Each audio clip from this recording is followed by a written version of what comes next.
My dear students, Bihar paramedical और paramedical matric की विशेष तैयारी के लिए अभी सब्सक्राइब कर लीजिए पीपीआई ट्यूटोरियल के यूट्यूब चैनल को। और डेली लाइव क्लासेस के पीडीएफ नोट्स और टाइम शेड्यूल जानने के लिए टेलीग्राम चैनल ज्वाइन कर लीजिए जिसका नाम है पीपीआई ट्यूटोरियल। सर्च करके भी या डिस्क्रिप्शन बॉक्स में लिंक है, उससे भी ज्वाइन कर सकते हैं। और अगर आपको और विशेष तैयारी करनी है, बेसिक से हार्ड सारे सब्जेक्ट्स को पढ़ना है, सो आप हमारे पेड कोर्स का सब्सक्रिप्शन भी ले सकते हैं। उसके लिए आपको कॉन्टैक्ट नंबर वीडियो में दे दी जाएगी, हमें व्हाट्सएप कीजिए, आपको फिर सब्सक्रिप्शन के सारा डिटेल्स मिल जाएगा। सो आपका वेलकम है। चलिए अब इस क्लास को शुरू करते हैं। So hello my dear students, आज की इस क्लास में हम लोग करने जा रहे हैं आपका बिहार पैरामेडिकल का 2008 का जीके क्वेश्चंस प्रीवियस ईयर्स। ठीक है, सो इसमें पूरा वीवीआई क्वेश्चंस जो भी आपके प्रीवियस ईयर से आए थे हम लोग पूरा देखेंगे। तो समय ना गवाते चलिए अपनी इस क्लास को शुरू करते हैं। सो पहला क्वेश्चन आप स्क्रीन पे देख सकते हो कि आपसे पूछा गया है कि this singer has been awarded the Pulitzer in 2008। इस गायक को 2008 में अवैतनिक पुलित्जर पुरस्कार से सम्मानित किया गया था। ठीक है, तो पहला आपका ऑप्शन है एरिक क्लैप्टन, दूसरा ऑप्शन है नोरा जोन्स, तीसरा ऑप्शन है आपका बॉब डिलियन और चौथा ऑप्शन है लुसियानो पावारोटी। तो आपको बताना है पावारोटी में से कौन सा आपका चारों ऑप्शंस में से कौन सा सही होगा। एरिक, नोरा, बॉब या लुसियानो किसे मिला था। तो सबसे पहले आपको मैं पेड कोर्स में जो बच्चे सब्सक्रिप्शन ले रखे हैं उनको पता है कि यहाँ पे आपको हर चीज़ स्मार्ट वे से करना सिखाया जाता है। ठीक है, स्मार्ट वर्क।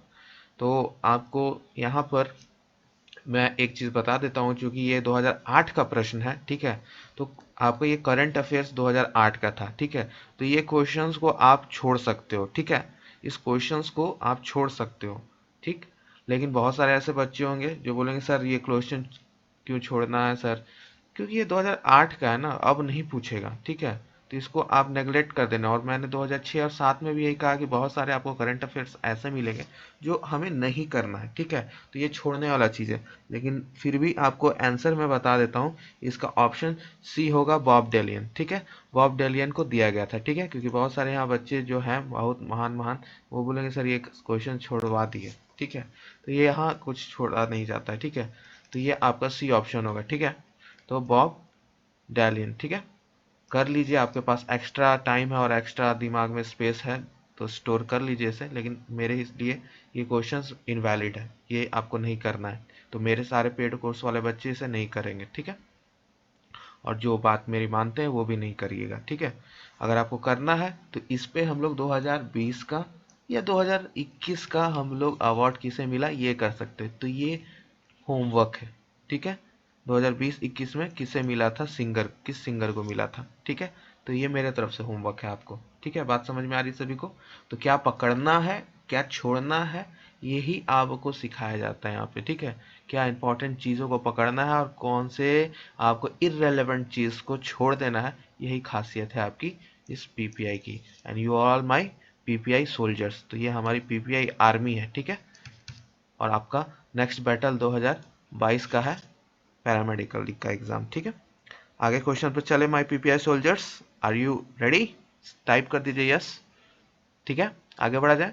चलिए नेक्स्ट क्वेश्चन पे चलते हैं। क्वेश्चन नंबर 2 बहुत अच्छा क्वेश्चन है, वीवीआई कर लीजिएगा इसे। He was popularly known as Punjab Kesari. ठीक है, वह पंजाब केसरी के नाम से विख्यात थे, मतलब बहुत प्रचलित थे। कौन थे? कैरियो, लाला लाजपत राय। ठीक है, ऑप्शन ऊपर नीचे हो गया। राजा मोहन रॉय और भगत सिंह, इंग्लिश में ऊपर नीचे रहता है। ठीक है, कैरियो, लाला लाजपत राय, राजा राम मोहन रॉय या भगत सिंह, किसे हम लोग पंजाब केसरी के नाम से जानते हैं या कहा जाता है, बता दीजिए। पंजाब केसरी किसे कहा जाता है? जल्दी ये ऑप्शंस में डालिए, लाइव चैट में डालिए। और इसके बाद सबसे रिक्वेस्ट है कि सभी इसे लाइक कर दीजिए। ठीक है, बहुत मेहनत लगती है आप लोग के लिए क्लास बनाने में, क्लास रिकॉर्ड करने में, फिर आपके लिए पीपीटीज बनाने में, तो आपको एक लाइक कर देना है बस। ठीक है, क्लास के बाद आपको कैसा लगा क्लास, उसका फीडबैक भी। ठीक है, ये चीज़ों के लिए बार बार मुझे रिपीट करना सही नहीं लगता, तो ये आप खुद से ही कर दीजिएगा। ठीक है, ठीक है, जल्दी बता दीजिए। चलिए, लाला लाजपत राय, ठीक है। किसे हम लोग कहते हैं? करेक्ट आंसर क्या है आपका? सी। इंग्लिश में आपका हो जाएगा बी, ठीक है। क्या है ना? लाला लाजपत राय, ठीक है। ओके। क्या थे ये? एक एक्टिविस्ट थे। क्या थे? इंडियन इंडिपेंडेंस के एक्टिविस्ट थे, ठीक है। इंडियन स्वतंत्रता सेनानी भी कह सकते हैं, एक्टिविस्ट थे, एक्टिविस्ट, ठीक है। और हमारे जो इंडिपेंडेंस मूवमेंट में इन्होंने बहुत योगदान दिया था, ठीक है। तो इसलिए इन्हें पंजाब केसरी के नाम से जाना जाता है, ठीक है। इसलिए इन्हें पंजाब केसरी के नाम से जाना जाता है, ठीक। और ये कब की बात है? ये 28 की बात है, 1928, क्योंकि इनका मृत्यु 1928 का बात हुआ, सब पहले का, ठीक है। तो ये आपका बहुत पुरानी बात है, ठीक है। बात समझ में आ रही सभी को? नेक्स्ट क्वेश्चन पे चले। तो ये सब कॉमन टर्म्स आपको याद रखना। पंजाब केसरी बोलते ही आपको लाला लाजपत राय का फुल नेम आ जाना चाहिए, ठीक है। डेट ऑफ बर्थ मत याद कीजिएगा, इंपॉर्टेंट नहीं है, ठीक है। थर्ड क्वेश्चन पे चले। Alzheimer disease affect this organ. अब देखिए, यहाँ जो बायोलॉजी वाले बच्चे होंगे, यानी बायो स्ट्रीम से जो होंगे 12th में, +2 में जिनका बायो था, उनके लिए बहुत ही आसान क्वेश्चन है। अल्जाइमर रोग इस अंग पर प्रभाव डालता है: मस्तिष्क, किडनी, आपका लीवर या हार्ट, जिगर या आपका दिल, हृदय, कहाँ पे आपका प्रभाव डालता है? तो अल्जाइमर डिजीज जो होता है आपका, अल्जाइमर्स डिजीज जो होता है आपका, ये आपका मस्तिष्क पे डालता है, यानी आपका ब्रेन। इससे क्या होता है? इस डिजीज में आप चीजों को भूल जाते हो, अल्जाइमर्स, ठीक है। अल्जाइमर्स, ठीक है। तो अल्जाइमर्स आपका ये डिजीज हो गया। तो बायोलॉजी वालों के लिए तो ये बहुत ही आसान क्वेश्चंस हो जाता है, ठीक है। मेमोरी आपका ये खराब कर देता है, ठीक है। तो ये ब्रेन सेल्स, यानी ब्रेन्स के जो सेल्स होते हैं उसको इफेक्ट करता है। तो ये मस्तिष्क, यानी ऑप्शन नंबर ए हो गया आपका, ठीक है। तो ये आपका हो गया, ठीक है। तो ये था आपका इजी क्वेश्चन, और बायो वाले तो इसे कर ही लेंगे। तो ये आपका 5 नंबर्स बायो वालों को फ्री में मिल जाएगा, है कि नहीं? चलिए यस टाइप कर दीजिए सभी, आगे बढ़ा जाए नेक्स्ट क्वेश्चन के ऊपर। चलिए क्वेश्चन नंबर 4 पे चलते हैं। ये आपका बहुत अच्छा क्वेश्चन है और बहुत अच्छा नोवेल है। The author of the novel the alchemist. ये जो आपका उपन्यास है द अल्केमिस्ट के लेखक कौन से हैं? रस्किन बॉन्ड, रिचर्ड्स बेक, आपका पॉली एलो, ठीक है, या आपका हैपरली? बता दीजिए, बता दीजिए। इसका अल्केमिस्ट जो आपका नोवेल है बहुत ही अच्छा नोवेल है, ठीक है। द अल्केमिस्ट एक नोवेल है, ठीक है, और ये बहुत ही प्रचलित नोवेल है, ठीक है, ठीक है। तो आपको ये रीड करना चाहिए, ठीक है। स्टोरी बहुत अच्छा है, बहुत से आपको स्टूडेंट्स इसे पढ़ते हैं, ठीक है। बहुत से आप लोगों ने पढ़ा भी होगा, मुझे भी इसे पढ़ना है, क्योंकि मेरे दोस्त ने भी रिकमेंड किया कि इसे एक बार पढ़ के देखना। तो अभी तो समय नहीं मिल पाता, आप ही लोग के काम में व्यस्त रहता हूँ, फिर अपना स्टडीज़ में। लेकिन समय निकाल के नॉवेल्स भी पढ़ना अच्छी बात होती है, तो इसे पढ़ना है। ये भी मेरे विश लिस्ट में कि इसे पढ़ना है, ठीक है। तो ऑप्शन सी हो जाए आपको, ठीक है, पॉलो को एल हो, ठीक है। तो आपका ये सी ऑप्शन करेक्ट हो गया, ठीक है।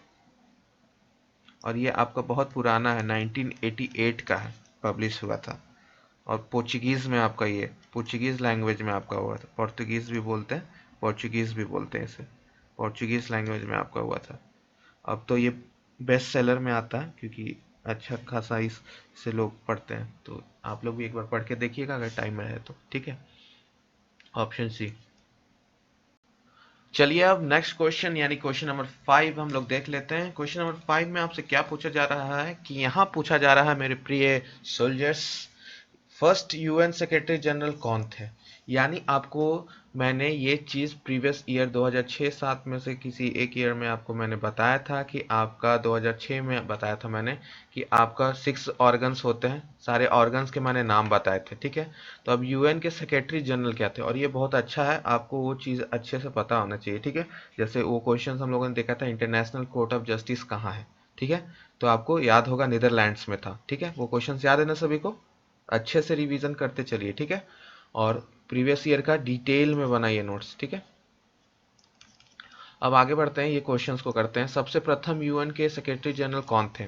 ठीक है, कॉफी एनन, आपका ट्रेगेवेलाई, या आपका यूथेंथ, या कर्ट वेल्डहेम, ठीक है।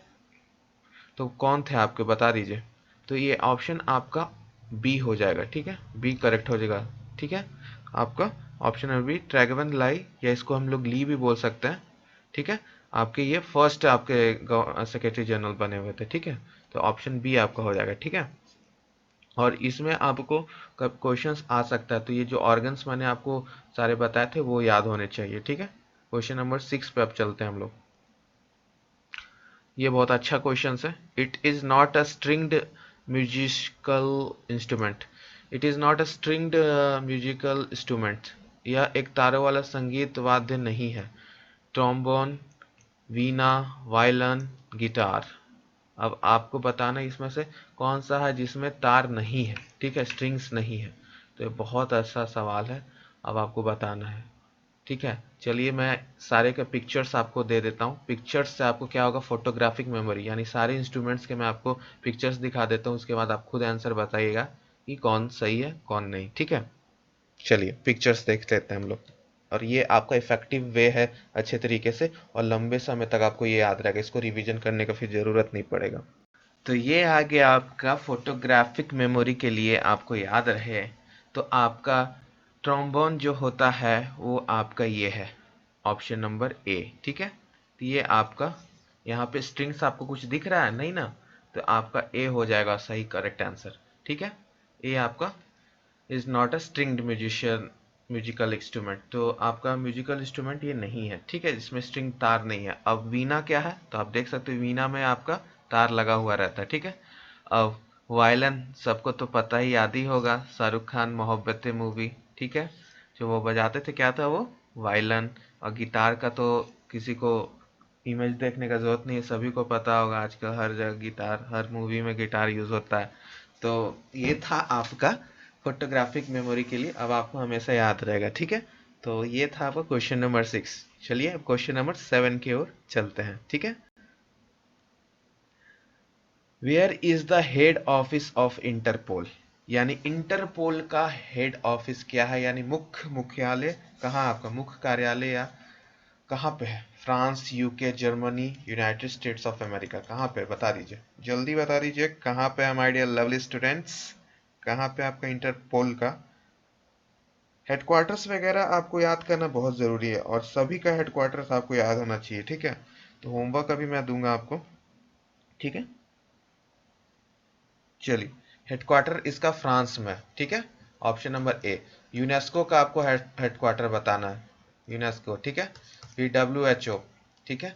ये सब अभी, क्योंकि ये सब अभी यूज हो रहा है, ठीक है, वर्ल्ड हेल्थ ऑर्गेनाइजेशन कोरोना की वजह से बहुत सुर्खियों में, तो ये सब का आपको यूनिसेफ, ये सब आपको हेडक्वार्टर्स आपको पता होने चाहिए, तो ये होमवर्क है, ठीक है, होमवर्क है, आपको हेडक्वार्टर्स पता होनी चाहिए, ठीक है। ये था आपका क्वेश्चन नंबर 7, ठीक है। यहाँ से हमें यह शिक्षा प्राप्त होती है कि हेडक्वार्टर्स हमें पता होना चाहिए, हेड ऑफिस, हेडक्वार्टर्स, ठीक है, मुख्यालय सबका कहाँ पे है, ठीक है। ये सब आपको इम्पोर्टेंट है, ठीक है। FBI का भी वो देख लीजिएगा, CBI का भी देख लीजिएगा मुख्यालय कहाँ है, ठीक है। तो ये आपका हो गया, ठीक है। नेक्स्ट क्वेश्चन पे चलें, बात समझ में आ गई सभी को, आगे बढ़ा जाए। चलिए क्वेश्चन नंबर 8 पे, बहुत ही अच्छा क्वेश्चन है, पता होना चाहिए सभी को। The caves of Ajanta are located at, Ajanta की गुफाएं कहाँ पे स्थित हैं? दिल्ली, यूपी, बिहार, महाराष्ट्र।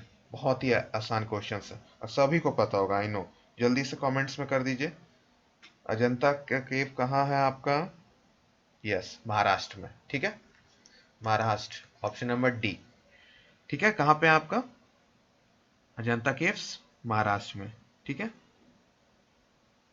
ठीक है, बात समझ में आ गई। चलिए नेक्स्ट क्वेश्चन पे चलते हैं। यहाँ पे एलोरा केव्स पूछ देंगे तो ALLORA, एलोरा केव्स, ये बता दीजिए। तो आगे बढ़ने से पहले एलोरा की गुफाएं कहाँ है? सो क्वेश्चन नंबर 9 पे हम लोग आ चुके हैं। आपका क्वेश्चंस करने से पहले जो बच्चे अभी तक हमारा सब्सक्रिप्शन नहीं लिए हैं, पेड कोर्स नहीं लिए हैं, ज्वाइन कर लीजिए, ठीक है। अपना कीमती समय नहीं व्यर्थ कीजिए, आराम से बेसिक से अच्छे से पढ़िए सारा सब्जेक्ट्स, ठीक है। सो आपको स्क्रीन पे नंबर दिख रहा होगा, तो ज्वाइन करने के लिए आप हमें व्हाट्सअप कीजिए, ठीक है। आपको फिर सारे डिटेल्स और आपको कैसे ज्वाइन करना है सब आपको समझा दिया जाएगा, ठीक है।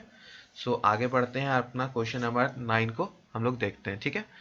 Famous literacy character Alice is created by, अब देख लीजिए माय डियर लवली स्टूडेंट्स, यहाँ पर आपका एलिस इंग्लिश वाले आपके जो मैंने प्रीवियस क्वेश्चन सीरीज करा रखा है वहाँ पे ये क्वेश्चंस बहुत बार आ रखा है। क्या था वो? Alice in the Wonderland. सभी को याद आ गया होगा, प्रीवियस ईयर क्वेश्चंस मैंने करा रखा है, सभी को याद आया कि नहीं? तो उसमें आपको ये question same to same ditto दिख जाएगा इंग्लिश के क्वेश्चंस में, ठीक है, क्योंकि ये स्टोरी है जिसको आपको क्वेश्चंस पूछा जाता है इंग्लिश, आपका इंग्लिश पेपर में भी, ठीक है। सो ये आपका Alice adventure in the Wonderland पे है, जिसके आपके लेखक हैं लुइस कैरल। सबको याद आ गया होगा, जो रिवीजन अच्छे से किए हैं और कर रहे हैं उनको ये क्वेश्चंस यानी 5 मार्क्स सीधा मिल जाएगा। तो आप देख सकते हो कि क्वेश्चंस कितना इंपॉर्टेंट है, ठीक है। प्रीवियस ईयर करना कितना इंपॉर्टेंट है, यहाँ का आपको क्वेश्चंस इंग्लिश में आता है, इंग्लिश का क्वेश्चंस यहाँ पे आता है, तो पूछने का बस तरीका बदल देता है। यहाँ पे आपका साहित्यकार से पूछा है पात्र, वहाँ पे भी आपका ऑथर से पूछता है, ठीक है। तो लेखक आपका जो है बहुत इंपॉर्टेंस रखता है, ठीक है। तो ये आपका स्टोरी बहुत इंपॉर्टेंट है, इसको VVVI कर लीजिएगा, वेरी वेरी वेरी इंपॉर्टेंट, ठीक है। ये आपका स्टोरी भी मैंने आपको उस प्रीवियस ईयर वाले सीरीज में बता रखा है, ठीक है। सो ये स्टोरी आप जानिए, इसमें कैरेक्टर्स और भी हैं वो भी जानना ज़रूरी है, लेकिन यहाँ पर बस मैं आपको इतना ही जानकारी दे रहा हूँ, ठीक है। और जो बच्चे अभी तक टेलीग्राम चैनल नहीं ज्वाइन किए हैं, टेलीग्राम चैनल भी ज्वाइन कर लीजिएगा, PPI ट्यूटोरियल लिख के आप डिस्क्रिप्शन बॉक्स में जाके सर्च करके हमारे टेलीग्राम चैनल पे भी जुड़ सकते हो, वहाँ पर भी आपको लिंक्स मिल जाएगा और टाइम स्केड्यूल क्लासेस का क्लास से पहले ही, ठीक है, कि आज कौन सी क्लास होगी। तो PPI ट्यूटोरियल सर्च कीजिएगा, ठीक है, आपको मिल जाएगा क्लास का लिंक, ठीक है। टेलीग्राम पे जुड़ जाएगा, इंस्टाग्राम भी चाहे और फेसबुक भी चाहो तो आप जुड़ सकते हो, ठीक है। लास्ट क्वेश्चन पे चले। It is called the city of golden gate, ठीक है। यह स्वर्णिम द्वार का शहर है, ठीक है। बता दीजिए, New York, San Francisco, Oxford, Jaipur. City of golden gate, बहुत अच्छा सवाल है। इस टाइप के क्वेश्चंस आपको VVI सीरीज में डाल देना है आपने, ठीक है। सिटी ऑफ गोल्डन गेट के नाम से कौन सा शहर जाना जाता है, बता दीजिए। वो है आपका सैन फ्रांसिस्को, ठीक है, सैन फ्रांसिस्को आपका जाएगा, ठीक है। क्योंकि ये एक ब्रिज है, गोल्डन गेट, ठीक है, एक ब्रिज है, लाल रंग का ब्रिज है। बहुत सी मूवीज आप लोग हॉलीवुड देखते होंगे तो आप देखेंगे लाल रंग का, जैसे मैं ड्रॉ कर रहा हूँ इस प्रकार से आपका ब्रिज है, ठीक है। तो ये ब्रिज है आपका लाल रंग का, ठीक है। ये सस्पेंशन ब्रिज है, यानी आपका तारों पे आपका, ठीक है। ये आपका सैन फ्रांसिस्को में है, ठीक है। तो ये था आज का आपका क्लास, आप लोग को आई होप क्लास समझ में आई होगी। और जो बच्चे इंटरेस्टेड हैं और डिटेल में पढ़ना चाहते हैं, सारे सब्जेक्ट्स को बेसिक से करना चाहते हैं, साइंस हो, मैथ्स हो, इंग्लिश हो, या वो हिंदी हो या जीके, तो आप हमारा पेड कोर्स भी ज्वाइन कर सकते हो और टेलीग्राम चैनल ज्वाइन करना ना भूलिएगा। मिलते हैं नेक्स्ट क्लास में, और कमेंट्स ज़रूर कर दीजिएगा, अपना फीडबैक क्लास का ज़रूर दीजिएगा कमेंट सेक्शंस में, ठीक है। और लाइक करना ना भूलें और शेयर भी कर दीजिएगा, क्लास को अच्छी लगी होगी तो। मिलते हैं नेक्स्ट क्लास में, bye bye and all the best, and keep reading and keep working hard, my PPI soldiers. Bye bye.